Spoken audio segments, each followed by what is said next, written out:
कैसे हैं आप सब। आशा करती हूँ कि आप सब स्वस्थ होंगे। अभी आपके पीटी फर्स्ट समाप्त हुए हैं और मैं समझती हूँ कि आपने पीटी फर्स्ट में बहुत ही अच्छा किया होगा। चलिए अब हम अपने हाफ ईयरली सिलेबस की तरफ बढ़ते हैं। आज से हम अपना हाफ ईयरली सिलेबस शुरू करेंगे। उससे पहले बच्चों, मैं आपसे अपने प्राकृतिक वातावरण के विषय में कुछ बात करना चाहती हूँ। जैसा कि आज कल जो समय चल रहा है वो वर्षा ऋतु का समय चल रहा है। ग्रीष्म ऋतु के बाद वर्षा ऋतु आती है।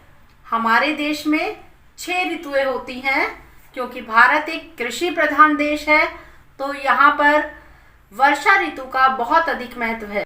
शीत ऋतु, वसंत ऋतु, ग्रीष्म ऋतु, वर्षा ऋतु, हेमंत ऋतु और शरद ऋतु, ये 6 ऋतुएं आती हैं। बच्चों, वर्षा ऋतु का हमारे जीवन में बहुत महत्व है क्योंकि भारत एक कृषि प्रधान देश है और यहाँ पर फसलों के लिए अत्यधिक जल की आवश्यकता होती है, फसलों की सिंचाई के लिए। तो यहाँ पर वर्षा का बहुत ही महत्वपूर्ण स्थान है। वैसे भी वर्षा ऋतु के बाद का जो मौसम होता है उसमें हमारी जो प्रकृति है हरियाली से भर जाती है, हरी भरी हो जाती है, चारों तरफ सुंदरता का वातावरण छा जाता है। तो कवि लोग इस मौसम में नई नई रचनाएं करते हैं। प्रकृति के सौंदर्य के ऊपर वो बहुत सारी बातें करते हैं। उनके मन में नया उल्लास जन्म लेता है और नई नई कविताओं की रचना करते हैं। तो बच्चों, हम अपने हाफ ईयरली सिलेबस की शुरुआत एक कविता के द्वारा करते हैं। हमारी कविता का शीर्षक है वर्षा की विदाई। इस कविता के कवि हैं श्री माखनलाल चतुर्वेदी जी। माखनलाल चतुर्वेदी जी का जन्म मध्य प्रदेश के होशंगाबाद में 4 अप्रैल 1889 ईस्वी को हुआ। ये कवि के साथ साथ एक लेखक भी रहे। इन्हें साहित्य अकादमी पुरस्कार से सम्मानित किया गया और डी.लिट के मानद उपाधि भी प्रदान की गई। इनकी प्रमुख रचना है हिम तरंगिणी।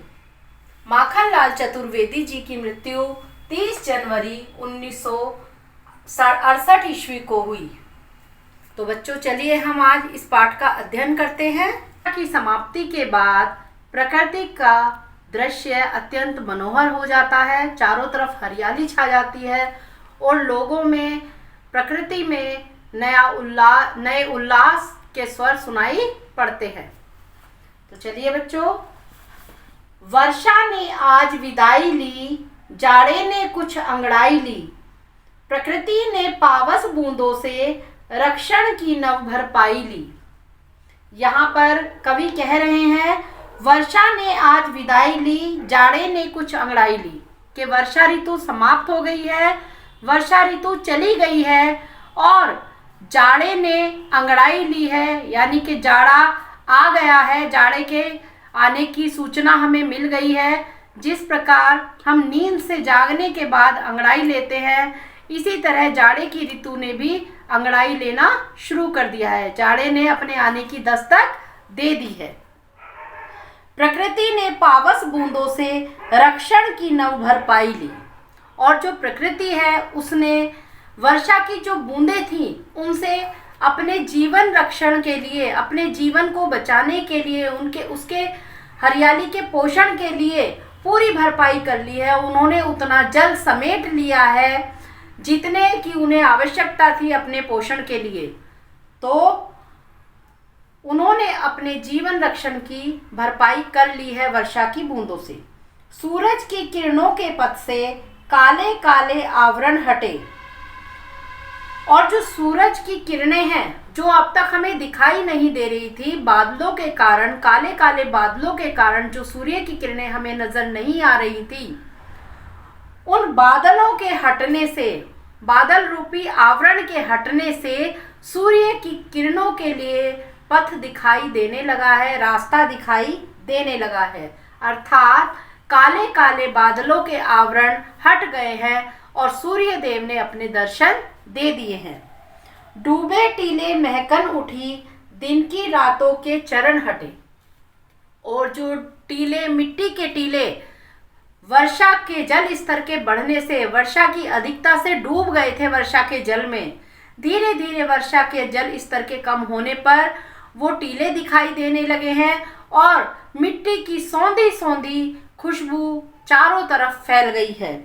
दिन की रातों के चरण हटे, और जो दिन हमें रात के समान दिखाई दे रहे थे काले बादलों के कारण, जब आकाश में काले बादल छा जाते हैं तो हमें दिन भी रात के समान दिखाई देते हैं। वो जो दिन हमें रात के समान दिखाई दे रहे थे वो भी अब हट गए हैं, अर्थात वर्षा होने पर बादल काले नहीं रहे, वो स्वच्छ हो गए हैं। वर्षा का जल गिर गया है और बादल स्वच्छ हो गए हैं, तो दिन हमें अब रात की तरह दिखाई नहीं देते। पहले उदार थी गगन वृष्टि, अब तो उदार हो उठे खेत। और यहाँ पर कवि कह रहे हैं, पहले तो हमारे लिए जो गगन से वृष्टि हो रही थी, वृष्टि का अर्थ है बेटा बरसना, जो वर्षा हो रही थी, बारिश पड़ रही थी, पहले तो वो हम पर उदार थी, हमें गर्मी से राहत दे रही थी, हमारे ऊपर अपना उपकार कर रही थी। और अब तो उदार हो उठे खेत, और अब जो हमारे खेत खलियान है, हमारी प्रकृति है, वह हम पर उदार हो उठी है, वह हम पर परोपकार कर रही है। यह उग उग आई बहार, वह लहराने लग गई रेत। और वर्षा ऋतु के जाने पर जो हमारे खेत हैं वो हरियाली से लहलहा उठे हैं, जो नए नए पौधे हैं वो बाहर निकल आए हैं, उग आए हैं, मिट्टी से बाहर निकल गए हैं। वह लहराने लग गई रेत, और जो रेत नदी के जल के साथ ऊपर आ गई थी, वह जल स्तर कम होने पर वापस नदी की तरफ जाने लगी है धीरे धीरे। इस तरह से रेत के लहराने का वर्णन कवि ने यहाँ पर किया है। ऊपर से नीचे गिरने के दिन, रात गए छवियां छाई। और ऊपर से जो खुशियां बरस रही थी वर्षा के रूप में, वो दिन रात अब चले गए हैं, अर्थात वर्षा ऋतु चली गई है। और वातावरण की में जो सुंदरता छाई है, छवियां मतलब बेटा सुंदरता या प्रकृति का सौंदर्य, वर्षा ऋतु के बाद जो प्रकृति में सौंदर्य छाया है वह चारों तरफ छा गया है। नीचे से ऊपर उठने की हरियाली पुनः लौट आई।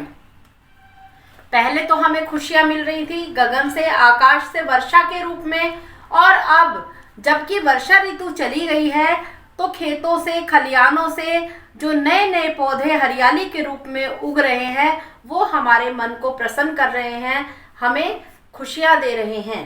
तो इस प्रकार बच्चों, कवि ने वर्षा ऋतु के जाने के बाद जो जाड़े की ऋतु की शुरुआत हुई और उसमें जो प्राकृतिक सौंदर्य, प्राकृतिक छटा बिखर रही है, उसका वर्णन बहुत ही सुंदर शब्दों में किया है।